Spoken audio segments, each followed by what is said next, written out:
todos e todas do projeto Estimativa. É com muita alegria que eu venho aqui participar do início da caminhada desse projeto tão necessário.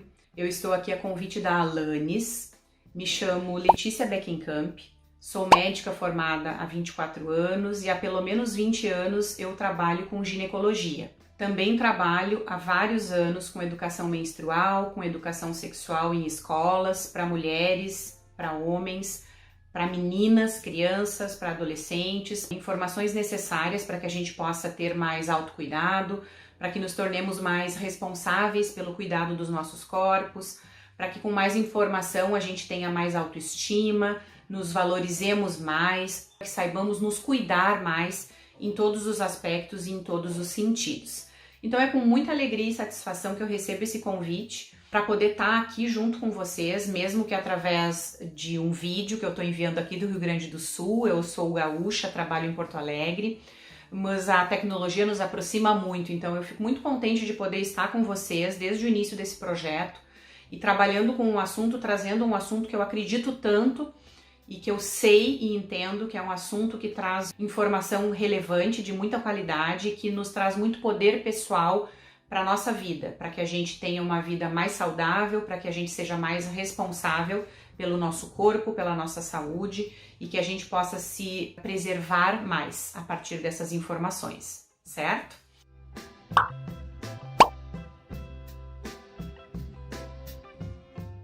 Então o tema que ficou para que eu trouxesse para vocês é justamente esse a respeito do corpo feminino. É o tema do cuidado, é o tema da prevenção, é o tema inicial a respeito do feminino.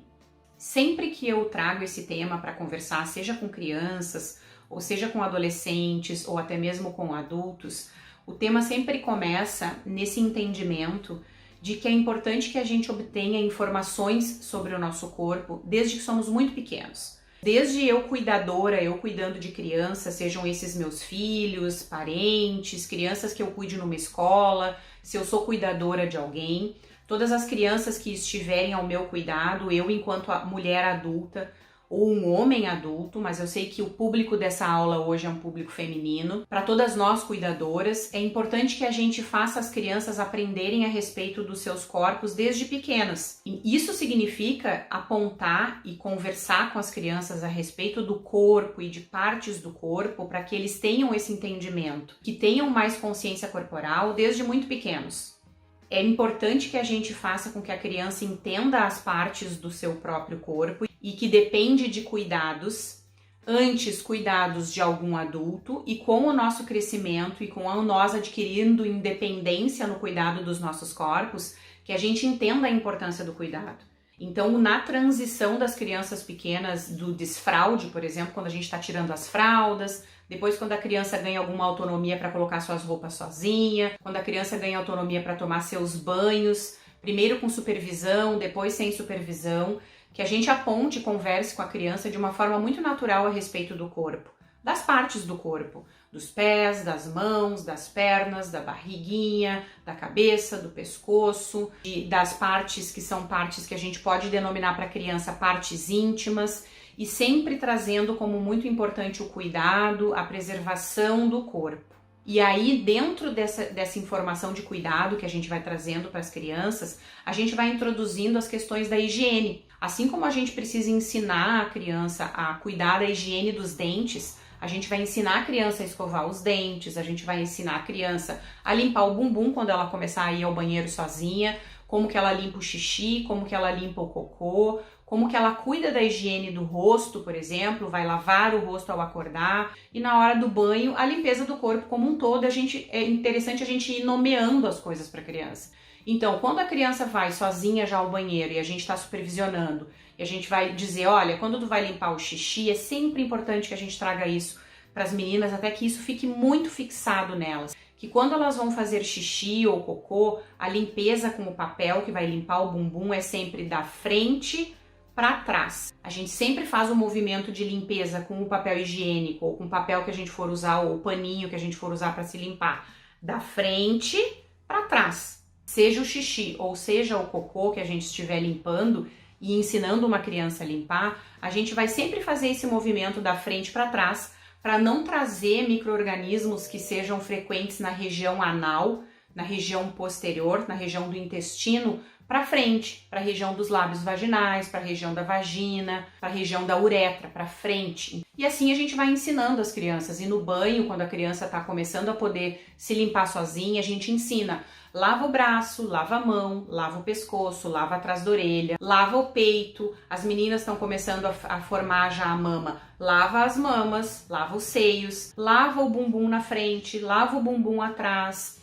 E se eles perguntam o que são essas, o que é o bumbum atrás, a gente vai respondendo às crianças sempre à medida que a criança pergunta e nunca introduzindo informações que possam ser exageradas para a criança, porque ela não vai entender. A criança pergunta aquilo que ela tem capacidade de entender e a gente sempre responde para as crianças aquilo que ela perguntou, nunca mais do que aquilo que ela perguntou. As perguntas vão vir à medida que a criança também tem maturidade suficiente para conseguir entender aquilo que ela está querendo saber, né? Então é importante que a gente sempre fale abertamente com as crianças a respeito do corpo, a respeito da higiene, da limpeza, de todas as regiões do nosso corpo e sim também das regiões genitais, das partes íntimas, como a gente pode chamar para as crianças se a gente quiser, certo?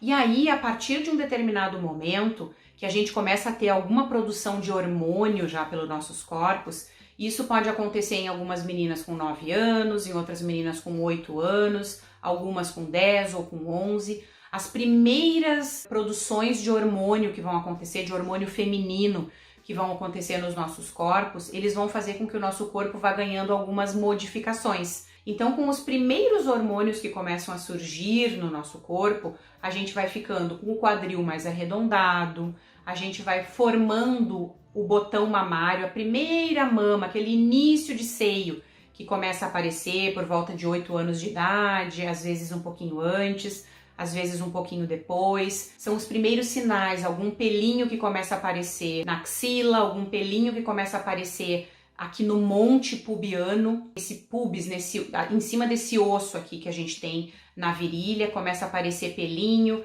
Devagarinho os pelinhos começam a descer um pouco mais e recobrir os lábios vaginais. Isso vai acontecendo gradativamente, são as primeiras variações hormonais que o nosso corpo vai sofrendo até que a gente menstrue pela primeira vez.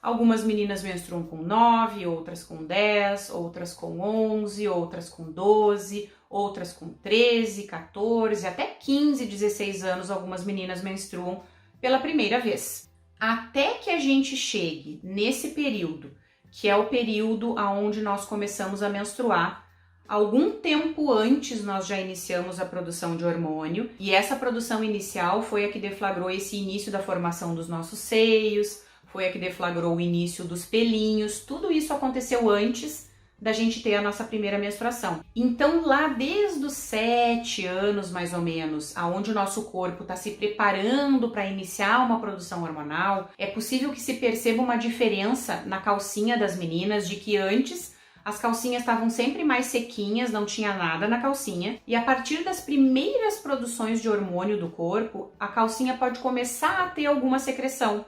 Porque esse início de produção hormonal no corpo das meninas também desperta o início da produção de secreção dentro da vagina. Então, a partir de um determinado momento, que pode ser antes da gente começar a menstruar, a gente já pode começar a perceber na calcinha das meninas alguma secreção. Essa secreção, em geral, não tem cheiro nenhum, não causa nenhum tipo de coceira, não causa nenhum tipo de irritação. É uma produção normal da vagina das meninas que começa a acontecer porque os hormônios começaram a ser produzidos. E isso vai acontecendo num crescendo, vai se organizando lentamente. Então, nessa ordem, como eu falei, os botões mamários vão aparecendo, os pelinhos pubianos, os pelinhos na axila, o quadril vai arredondando, a gente vai modificando o corpo um pouquinho e, de repente, então, vem a nossa primeira menstruação. Quando o nosso corpo já tem capacidade para ovular, para que os nossos ovários, que são glândulas, comecem a liberar óvulos todos os meses, então nós vamos começar a menstruar. Nós ovulamos todos os meses, ou seja, todos os meses um dos nossos ovários provavelmente vai liberar um óvulo. Nós estamos começando a nossa capacidade reprodutiva, Então o nosso corpo vai se preparando para que nós possamos, em algum momento das nossas vidas, engravidarmos, se nós quisermos. Então, para que a gente possa engravidar em algum momento, é preciso que o nosso corpo produza hormônios, é preciso que nossos ovários comecem a ovular, a liberar óvulos uma vez por mês, e a partir daí que a gente menstrue, e a partir de um tempo de amadurecimento desse ciclo, que é o ciclo de ovular, se não engravidou, menstrua, que vai começar a acontecer todos os meses, é que nós vamos amadurecendo o nosso sistema reprodutor feminino. Então, sim, é possível engravidar desde o momento que a gente começa a ter as primeiras menstruações. Mas isso não significa que o nosso corpo já esteja maduro o suficiente para que possamos gestar, para que a gente possa levar uma gravidez até o final. Então, isso é uma coisa importante. Porque, sim, desde o momento que a gente começa a menstruar, a gente começou a ovular e a gente pode engravidar. Mas isso não significa que os nossos corpos, se a gente começou a menstruar, por exemplo, com 9, 10, 11 anos, que já sejam corpos que estejam aptos, sem risco de levar uma gravidez até o final. É possível que o nosso corpo chegue a um amadurecimento ideal por volta dos 18 anos de idade. Então, o ideal seria que a gente fosse engravidar a primeira vez, para que fosse uma gravidez sem riscos a partir dos 18 anos de idade. Ah, mas acontecem muitas gravidezes muito antes disso, com 17, com 16, com 15, com 14, até menos que isso. Sim, acontecem, mas são gravidezes de risco. Quanto mais jovem for a mulher, maior é o risco relacionado com essa gravidez, tanto para a mulher, para a menina que engravidou, quanto para esse bebê que está dentro da barriga da mulher. Porque o corpo ainda não é um corpo maduro, pronto, 100% pronto, para levar uma gestação até o final, independente do fato de que a gente já esteja menstruando, por exemplo, há 1 ano. Eu posso ter menstruado a primeira vez com 9 anos de idade e aos 10 anos já faz 1 ano que eu menstruo. Isso não significa que aos 10 anos de idade eu já sou uma mulher pronta para engravidar e ter uma gravidez sem riscos. Então a gente começa a menstruar porque nós começamos a ovular e começamos a preparar o nosso corpo, o nosso organismo, para mais lá na frente estarmos com o corpo amadurecido, com os órgãos reprodutores amadurecidos, para que se a gente quiser ter filhos, nós possamos ter sem riscos.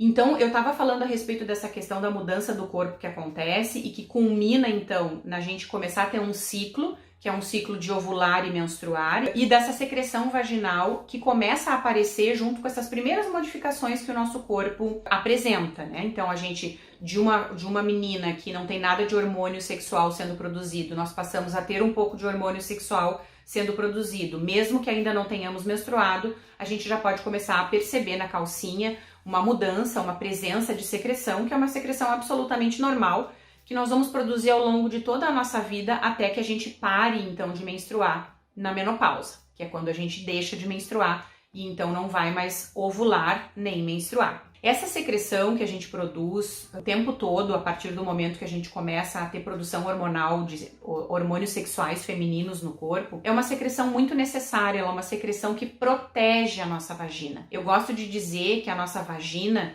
que é esse tubo para dentro do nosso corpo, ela é autolimpante, porque essa secreção que a nossa vagina produz, ela é produzida tanto na vagina quanto pelo colo uterino, que é a porção mais baixa do útero, que está lá no fundo da nossa vagina. Lá no fundo da nossa vagina tem o colo do útero, a vagina vem aqui, e esse colo também produz secreção. A gente chama essa secreção de muco cervical, e também tem a própria secreção produzida pela vagina. Essa secreção é cheia de lactobacilos. Essa secreção tem micro-organismos, que são esses lactobacilos, que mantêm a região saudável. Então, por isso a gente diz que a nossa vagina é autolimpante, ela se preserva limpa, desde que a gente não mexa com esses micro-organismos, com essa flora que vive ali, que nos protege.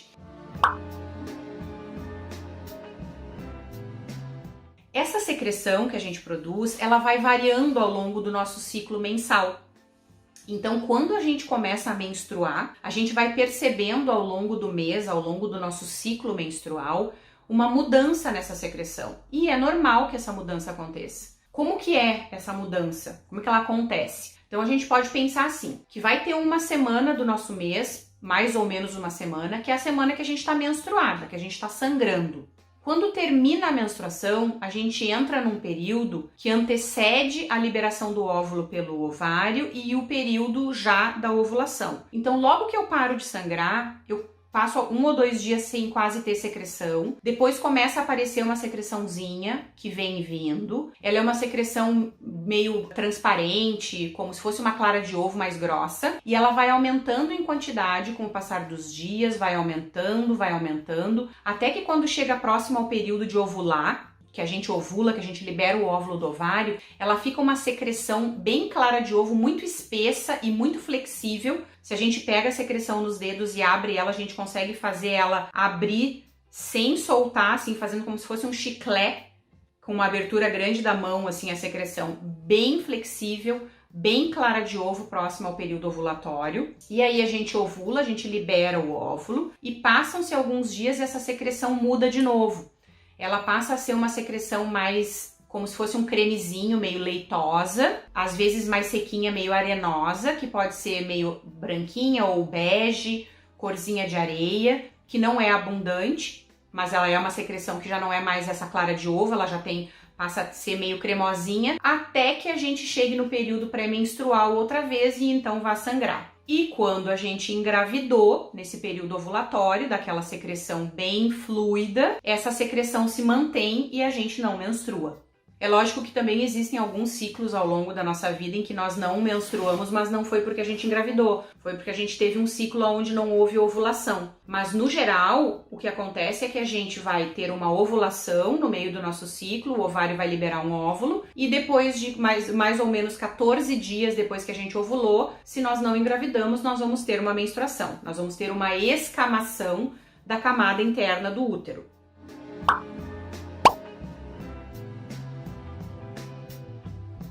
Então a vagina tem essa característica de ser autolimpante ou de se proteger, vamos dizer assim, através desse muco que é produzido ali, que tem lactobacilos, que mantém a área toda protegida contra doenças, protegida contra infecções. A gente não pode lavar lá dentro. Aquele hábito que algumas mulheres têm e aprendem esse hábito de lavar dentro da vagina, seja colocar uma duchinha ali do chuveiro para lavar, ou seja enfiar o dedo com sabonete para lavar, ou seja qual forma de lavar que tenham ensinado vocês a fazer, tira essa proteção da vagina, tira essa produção de muco que tá ali nas paredes da vagina para nos proteger. Não tem sujeira nenhuma nessa secreção, não tem nada de ruim nessa secreção. Muitas mulheres dizem assim, mas é muita secreção, eu não gosto, e tem um cheiro. Bom, gente, a gente tem que pensar assim, a vagina da gente, ela é um órgão oco, né? Ela é um tubo oco que produz secreção, que fica ali fechadinha, quentinha dentro do nosso corpo. É que nem a boca, não é perfumado. Não é um lugar perfumado, mas também não é um lugar fedorento. A gente tem que tirar essas ideias da nossa cabeça. A nossa vagina, ela tá com uma secreção normal, como se fosse a saliva da boca. A saliva tem uma série de utilidades dentro da nossa boca e a secreção dentro da vagina tem uma série de utilidades. Essa secreção não é perfumada, ela não tem perfume de rosas, o que não significa que ela seja nojenta ou que seja uma coisa ruim. Ela está ali para nos ajudar. A gente precisa começar a pensar na secreção vaginal como algo bom, como algo que nos ajuda, que nos protege, que nos mantém saudáveis, que mantém a nossa vagina saudável.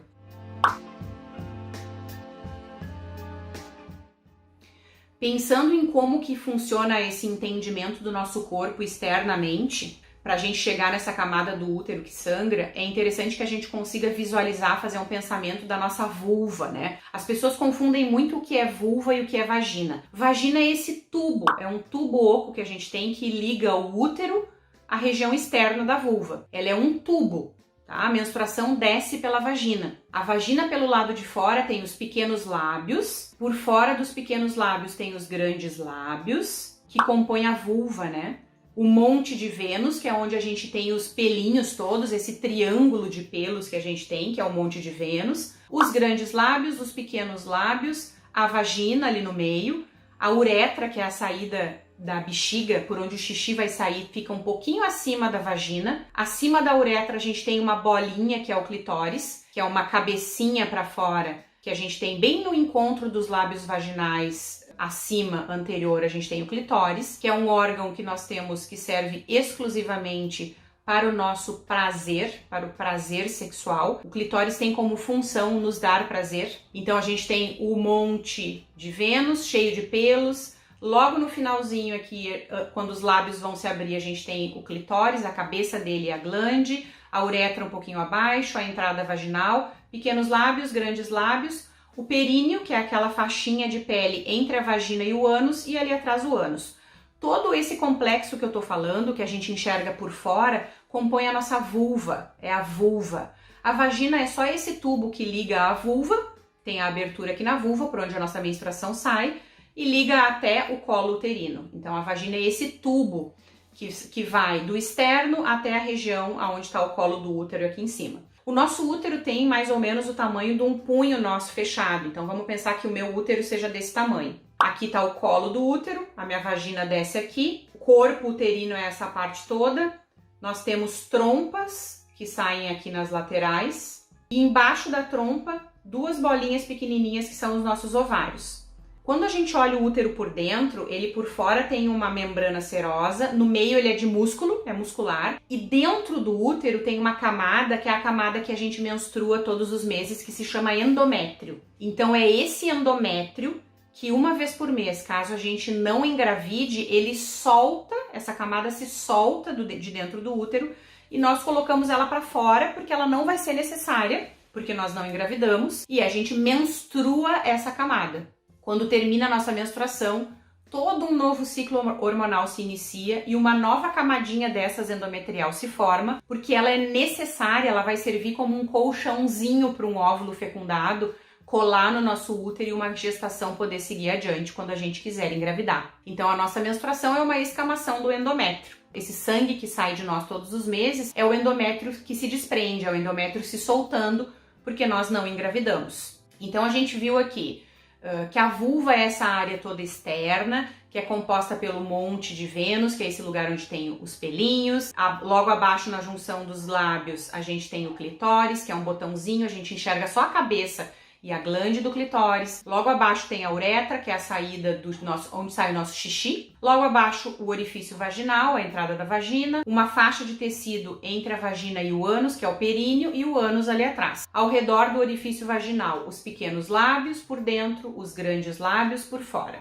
Tudo isso compõe a nossa vulva. E o útero é essa região que está para dentro do nosso corpo, para cima da vagina, as trompas ligadas ao útero e os dois ovários. A gente está falando aqui dos nossos órgãos sexuais e reprodutores femininos. Como que a gente cuida, né, desses órgãos? A gente cuida conhecendo eles. Cuidado é também entender a respeito do que a gente está falando. Então é importante que a gente saiba, a gente conheça essas regiões do nosso corpo. Como aquilo que a gente tem acesso e que a gente consegue enxergar são as regiões da vulva, é muito importante que desde crianças, como eu estava falando no início do vídeo, a gente aprenda a cuidar, a gente aprenda a higiene dessa região, a gente aprenda a limpar direitinho o xixi e o cocô, da frente para trás, que a gente aprenda que não é necessário lavar por dentro da vagina, que essa região é autolimpante, a gente tem que aprender que nós temos uma região autolimpante no corpo, não precisa lavar por dentro da vagina. Com o que a gente limpa no banho? Com água e sabão neutro. Não precisa de grandes esfregações, não precisa de machucar a região de tanto lavar, não precisa de sabonetes especiais para a região íntima. Isso é uma coisa que é muito corrente hoje em dia, falarem, tem que usar sabonete para a região íntima, sabão para a região íntima. Não tem que usar sabão para a região íntima.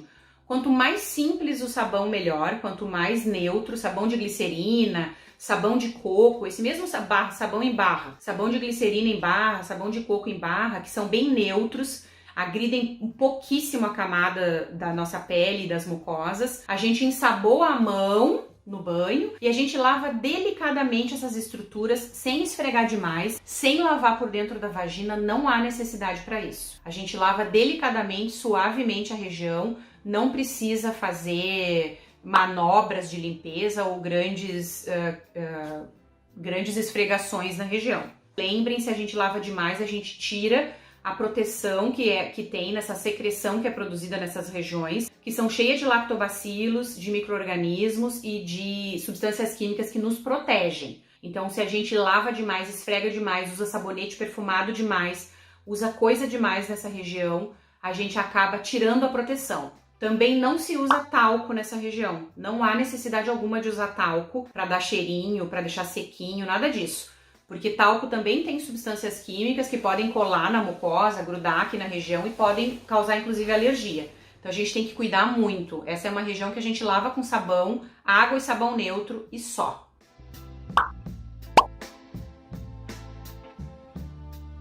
Muito bem, então a gente foi crescendo aí, a gente saiu da criança que não menstruava, tivemos crescimento de botão mamário, depois de algum tempo a gente então menstruou, sabemos que se estamos menstruando já estamos ovulando, todos os meses ovulamos, se não engravidamos então menstruamos, há essa escamação do endométrio, e quando nós chegamos numa idade onde os nossos hormônios já estão numa quantidade grande, nós já estamos menstruando há algum tempo, nós começamos a ter alguma modificação também comportamental que a adolescência vai nos trazendo e nós vamos começando a ter interesse sexual. Quando isso começa a acontecer, é muito importante que a gente tenha acesso à informação de qualidade, informação correta, a respeito das formas que nós temos para nos protegermos contra doenças que podem ser transmitidas através da atividade sexual e também nos proteger de gestações não desejadas. Então é preciso que, em primeiro lugar, a gente entenda que quando a gente inicia a nossa atividade sexual, nós podemos estar expostos a micro-organismos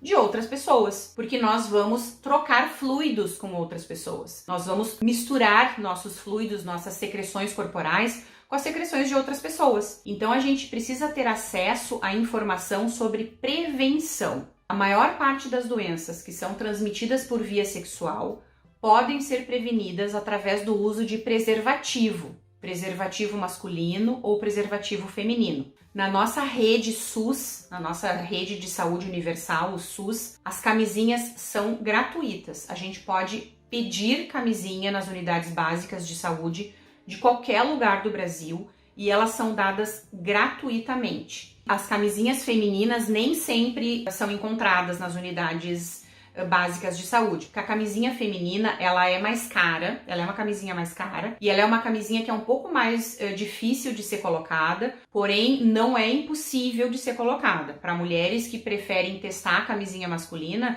ela está presente nas farmácias, ela pode ser comprada em alguns supermercados para vocês experimentarem. Eu tenho vídeos a respeito de como é que coloca a camisinha masculina e como é que coloca a camisinha feminina, e mostrando como é que é a camisinha feminina e a camisinha masculina. O importante é que a gente saiba como usar, tanto faz qual que a gente escolheu, mas a gente tem que aprender a usar da forma correta. Camisinha tem jeito certo para ser usado. E se ela for usada do jeito correto, ela é um método que previne doença sexualmente transmissível e que previne também gravidez indesejada. Então, as camisinhas, elas protegem a gente de infecção sexualmente transmissível de vários tipos. Pensando em penetração com pênis em vagina, existe então a camisinha masculina. Mas quando a gente está falando de sexo oral, por exemplo, uma maneira de fazer proteção para sexo oral é pegar uma camisinha masculina, cortar as pontas dela e fazer um quadrado de látex, que a gente pode usar para cobrir a boca para utilizar durante o sexo oral. Também é uma forma da gente se prevenir. Então é fácil, a gente pode pegar uma camisinha masculina, cortar as duas pontas, a gente fica com um quadrado de látex que a gente coloca,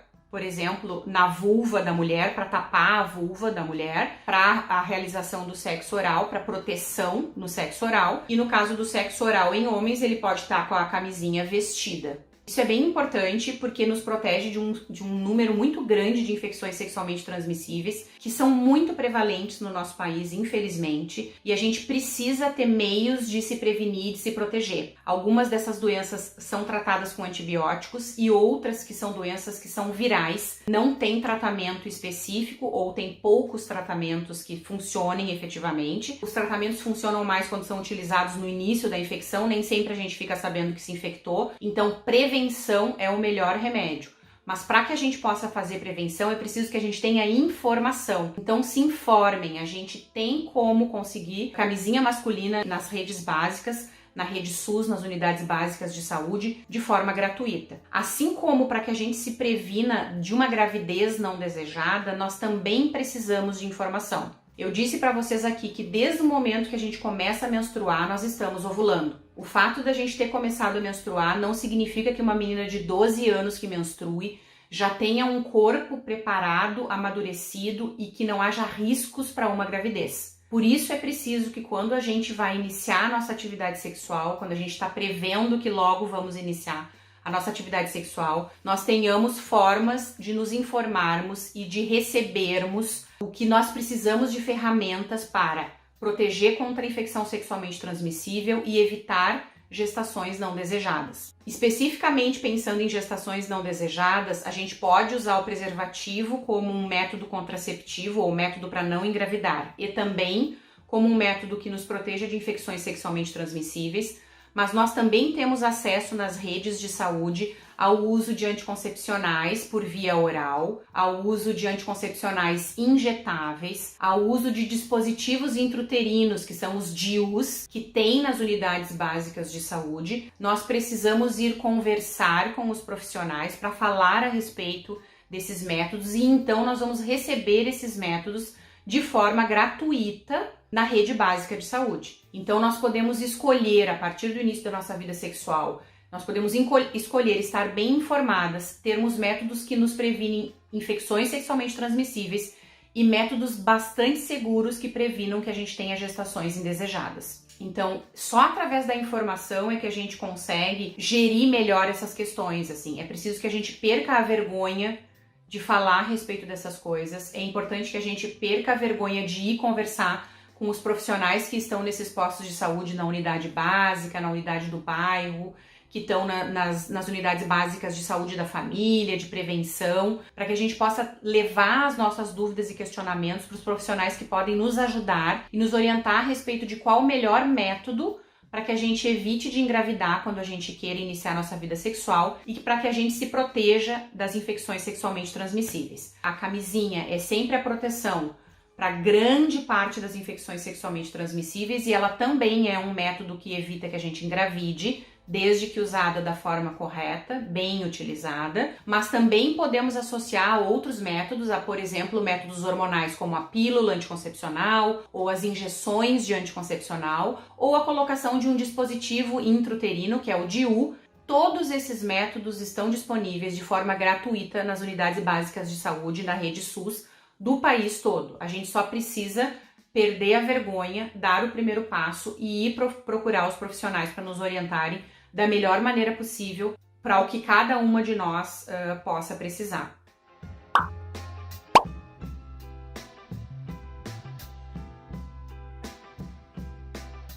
Então nós falamos aqui de o que é a vulva, como que é a vulva, nós falamos aqui a respeito de cuidados básicos de higiene, de como que a gente deve e como que a gente não deve limpar o bumbum, como que a gente deve e não deve limpar a nossa vulva, a nossa área genital, os lábios, a vagina. O que é melhor usar para higiene, né? Lembrem, é barra de sabão neutro, sabão de glicerina, sabão de coco.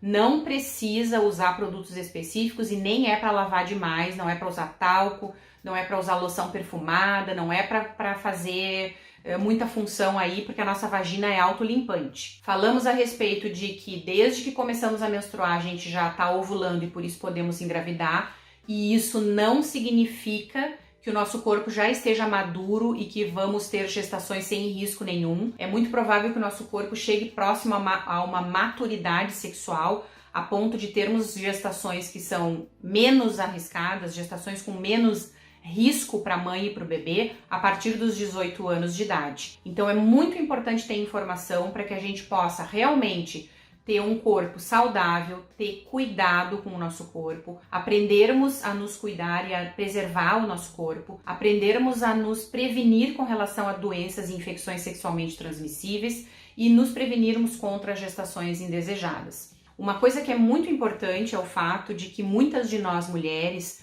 em diversos lugares e situações, estamos muito vulneráveis a sofrer violências e abusos sexuais. E isso nos coloca numa situação de risco enorme e risco iminente para adquirir as infecções sexualmente transmissíveis e para gestações não desejadas. Para isso também, as unidades básicas de saúde, os hospitais credenciados ao SUS, as redes de apoio estão preparadas para receber meninas, mulheres, familiares de vítimas de abuso e violência, para que sejam tomadas todas as medidas necessárias para que se usem os kits de prevenção de doença e infecção sexualmente transmissível imediatamente após um episódio desses que aconteça, orientação para as vítimas e familiares, todo o acolhimento necessário, tudo aquilo que for necessário ser feito e inclusive tentando evitar uma gestação não desejada.